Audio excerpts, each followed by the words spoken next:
partir desse momento, estaremos transmitindo para a comunidade espírita de Ponte Nova e região palestra realizada por Dodora Mussi com o tema Honrar ao Pai e à Mãe, do grupo Irmão Fritz.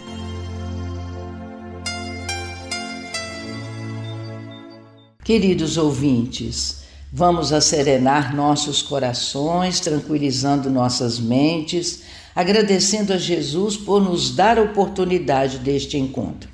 Que a lição de hoje possa trazer consolo e fortalecimento para as nossas fraquezas, que possamos compreendê-la e aplicá-la em nossa vida, em nossos dias. Permita, Mestre Jesus, que nossos benfeitores espirituais estejam ao nosso lado, amparando-nos, protegendo-nos e auxiliando-nos no entendimento. Iremos refletir sobre o item 3 do capítulo 14 de O Evangelho segundo o Espiritismo. Honrai a vosso pai e a vossa mãe. O item 3 vem nos esclarecer sobre a piedade filial. O mandamento honrar pai e mãe é uma consequência da lei geral de caridade e de amor ao próximo. Quem não ama seu pai e sua mãe não pode amar a seu próximo. O termo honrar significa um dever a mais para com eles, o da piedade filial. Piedade filial significa que ao amor que devemos ter para com os nossos pais é necessário acrescentarmos o respeito, a atenção, a consideração e a submissão. Deus quis mostrar que devemos o respeito, as atenções, a submissão e a benevolência ao amor. Esse dever se estende naturalmente às pessoas que fazem às vezes de pai e mãe, os que são pais biológicos. O Evangelho nos diz que devemos não apenas respeitá-los, mas proporcionar-lhes o descanso na velhice, assistindo-os nas necessidades, cercando-os de atenção, de carinho, de solicitude.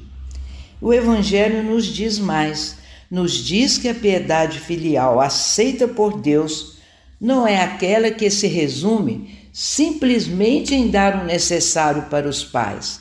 É preciso que os filhos, tanto quanto possível, os cumulem com cuidados delicados, em retribuição ao que receberam desses mesmos pais na infância e na juventude, como pagamento de uma dívida sagrada. Essa é a verdadeira piedade filial aceita por Deus. Demonstra-se a verdadeira piedade filial para com os pais sem recurso. Eles devem ser tratados com carinho e abnegação. Impuseram-se duras privações para garantir o bem-estar de seus filhos. Na velhice, esses filhos ingratos dão aos seus pais o estritamente necessário para não morrerem de fome, atirando-os para os cômodos mais insignificantes da casa, só para não os deixarem na rua ou jogá-los no asilo onde ficam esquecidos. Será que cabe aos pais velhos e fracos servir a filhos jovens e fortes? Quando os amamentava, a mãe ter-lhes-á vendido o leite? E as vigílias, quando estavam doentes, contam? Os passos que deram para lhes obter o de que necessitavam? A piedade filial grata a Deus é unicamente esta, o pagamento de uma dívida sagrada, o juro do que receberam dos pais. Ai do filho ingrato, será punido com ingratidão e o abandono na existência atual ou noutra, em que sofrerá o que houver feito aos outros. O idoso, embora sofra alterações anatômicas e funcionais, não é uma massa de carne em degeneração. Ele é um ser pensante que tem sentimentos, vontade própria, sonhos. Engano pensarmos que o idoso só se sente realizado pelo simples fato de estar rodeado de netos. Ele necessita de trabalho, de centros recreativos adequados para a sua idade, de atendimento especializado e principalmente do amor da família, para que não entre em estado de depressão, comprometendo sua saúde mental. É dever dos filhos fazer de tudo para que prevaleça em seus pais a vontade de viver. E isso, com certeza, não acontecerá se eles forem submetidos ao desprezo, à inutilidade e à solidão. Os idosos estão vulneráveis a demências senes, como a doença de Alzheimer, devido ao processo de envelhecimento cerebral.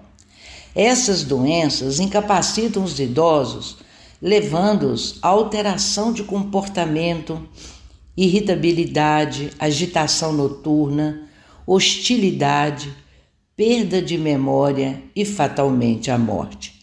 Infelizmente, esses idosos são os que mais sofrem, porque a família, impossibilitada de mantê-los em casa, procuram clínicas que nem sempre possuem condições para tratá-los satisfatoriamente, ou simplesmente são depositados em asilos ou entidades filantrópicas, onde por muitas vezes se caracteriza o abandono pela família. Colocamos aqui algumas frases que as paredes de um asilo escutam caladas. Se eu voltar a andar, meu filho disse que vem me buscar. Hoje eles não vieram, não tem importância, são muito ocupados. Eles mudaram de telefone e endereço. Estou aqui por opção. Vejamos agora frases que as paredes de um hospital escutam caladas. Doutor, preciso saber o prognóstico do papai. Quando ele estiver indo, vou transferi-lo para o quarto particular para que ele parta perto da família. Doutor, mas o senhor não disse que ela morreria logo? Mas como morreu? Se o hospital tivesse avisado, eu teria vindo antes. Essas palavras foram pronunciadas, meus irmãos, depois de um mês de abandono do paciente no hospital. Dona Joana, o nome da paciente foi trocado. A senhora não estava com alta? Sim, respondeu a Dona Joana, mas não conseguiram achar minha filha para avisá-la. Coitada, ela trabalha muito. Dona Joana estava com alta hospitalar há 4 dias. A filha já tinha sido avisada, porém se negava a buscá-la. 3 meses depois, Dona Joana, a senhora aqui novamente? Sim, minha filha me trouxe. 1 semana depois, a Dona Joana desencarnou, ao lado de uma irmã que veio de Pernambuco para lhe fazer companhia. A filha ninguém viu. Trouxemos frases que as paredes de um lar escutam caladas. Mamãe mora comigo. Somos 5 irmãos e eu carrego a cruz sozinho. Ah, papai fica 1 mês com cada filho. A gente precisa descansar. Ele me irrita, levanta 3 a 4 vezes por noite para ir ao banheiro. Isso é mania. Agora não dá, mamãe. Estou sem tempo. De manhã. Agora não dá, mamãe. Estou sem tempo. De tarde. Agora não dá, mamãe. Estou sem tempo. À noite. Olha que gracinha a mãe da Luísa. Só se levanta para comer. Nem parece que tem gente em casa. Ufa! Como pai e mãe dão trabalho. O ser humano é um animal que, ao nascer, o alimento deve ser levado até a sua boca. Diferente dos outros animais que saem em busca do alimento e o encontram movido pelo instinto. Nós não temos essa capacidade. Se não formos alimentados por outrem, perecemos. Esse simples ato já deveria comover nosso coração e sermos gratos pela possibilidade de sobrevivência que tivemos através das mãos dos nossos pais, biológicos ou não.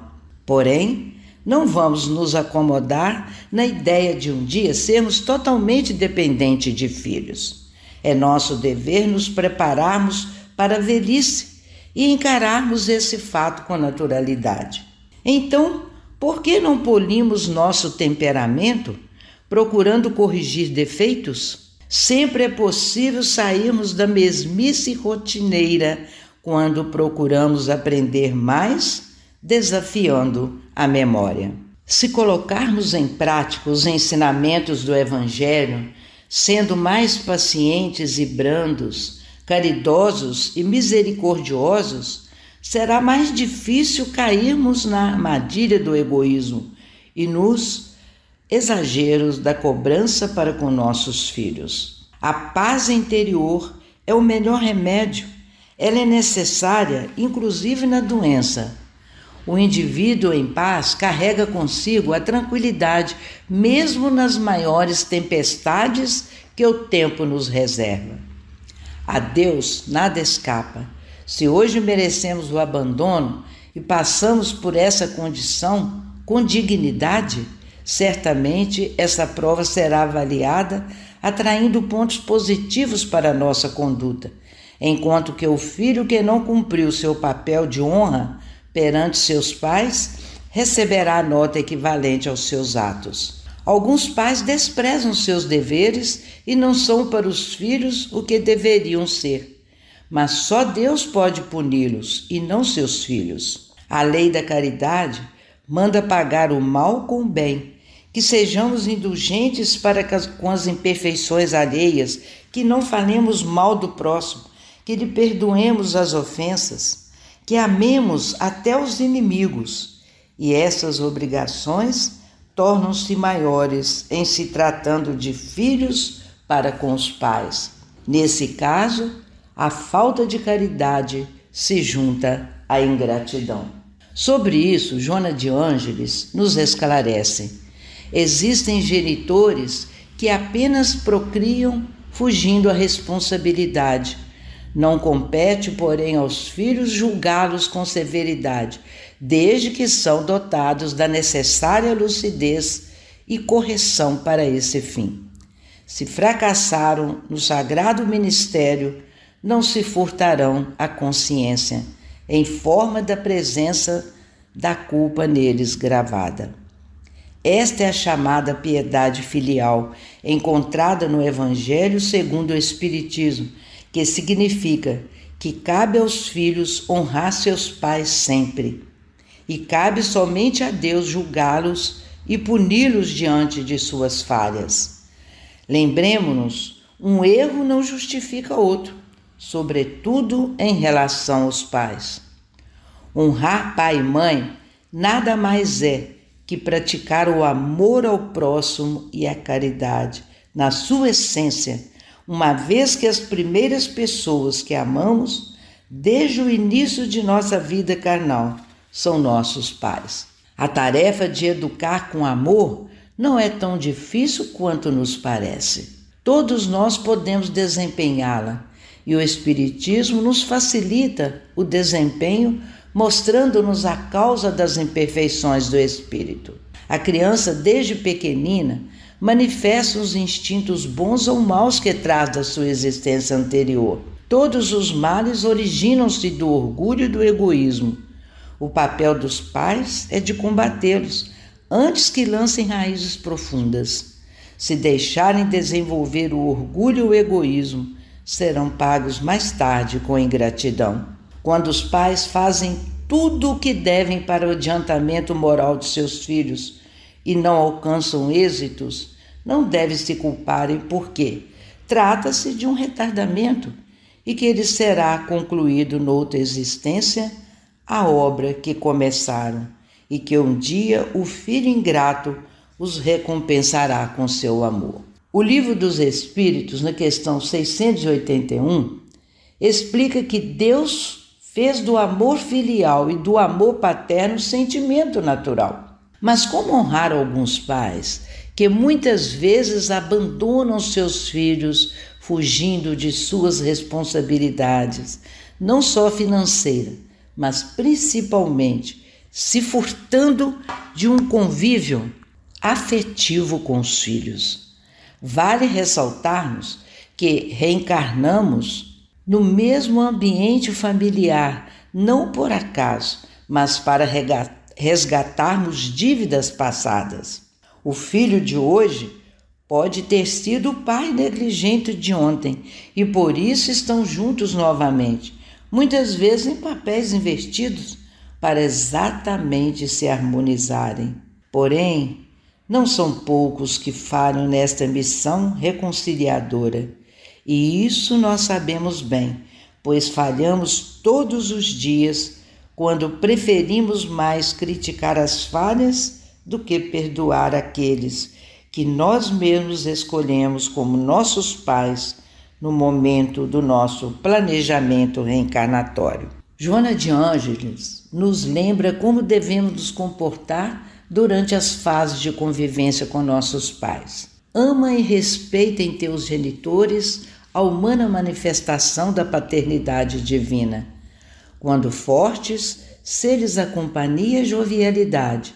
Quando fracos, a proteção e o socorro. Enquanto sadios, presenteia-os com alegria e a consideração. Se enfermos, com assistência dedicada e a sustentação preciosa. Vez ou outra, alguns filhos falham em algumas dessas fases, sobretudo na velhice. Por isso, não são raros que chegam na casa espírita buscando mensagem dos pais que já desencarnaram, dizendo arrependidos por não terem dado o amor e afeto necessário aos seus pais enquanto estavam encarnados. Encontram-se tão tristes que buscam uma última chance de comunicação para dizer-lhes o quanto os amavam ou quanto se arrependem de não terem dado a eles o amparo necessário. Deus é bom e nunca fecha a porta ao arrependimento. Chegará o dia em que o culpado, cansado de sofrer, com o orgulho sanado, cairá nos braços de Deus e irá pedir-lhe perdão. Vamos dar bom exemplo no lar, porque os filhos se espelham nas nossas ações, atos e atitudes. Vamos estabelecer a harmonia, evitando todo impulso de cólera e violência. Vamos vivenciar a humildade. Vamos dar aos nossos filhos uma educação sólida e bem orientada, lembrando-nos de que o lar é a primeira escola. Vamos fazer ao menos uma vez por semana o culto do Evangelho no lar com a família. Quem cultiva o Evangelho em casa faz da própria casa um templo de Cristo. Vamos pedir a Jesus que tenhamos mais olhos para as virtudes do que para os defeitos, que possamos contar com o privilégio de termos pais para honrar, de beijarmos e acariciarmos suas faces. Vamos pedir a Jesus atenção para as nossas atitudes, porque depois que eles partem, sempre temos a sensação que poderíamos ter feito mais. Porém, descobrimos tarde demais e o remorso nos faz temer a morte, porque sabemos, mesmo que inconscientemente, seremos julgados de acordo com as nossas ações. Vamos também pedir a Jesus a consciência de que ficar velho é obrigatório, crescer é opcional. O exemplo maior que devemos honrar os pais em qualquer circunstância vem, é claro, do próprio Cristo, quando no final do seu martírio, ao ver sua mãe e seu discípulo amado João, orienta: mulher, eis aí o teu filho. Depois olha para o discípulo e diz: eis aí a tua mãe. Está em João capítulo 19, versículos de 25 a 27. Apesar de toda a dor no momento da despedida, Jesus ainda se preocupa em não deixar a mãe desamparada. Então pede ao discípulo amado que cuide de sua mãe com o cuidado e o amor que somente um verdadeiro filho pode ter. A reflexão de hoje vem nos lembrar que devemos assistir nossos pais em todos os momentos, como nos ensina o Evangelho, lembrando a todos os filhos que é mais fácil dizer um eu te amo, pai, eu te amo, mãe, aqui e agora, do que tentar fazê-los ouvir após sua despedida, que muitos esquecem que um dia irá chegar. Obrigada pela atenção, queridos ouvintes, que possamos vivenciar os ensinamentos de hoje. Que Deus nos abençoe.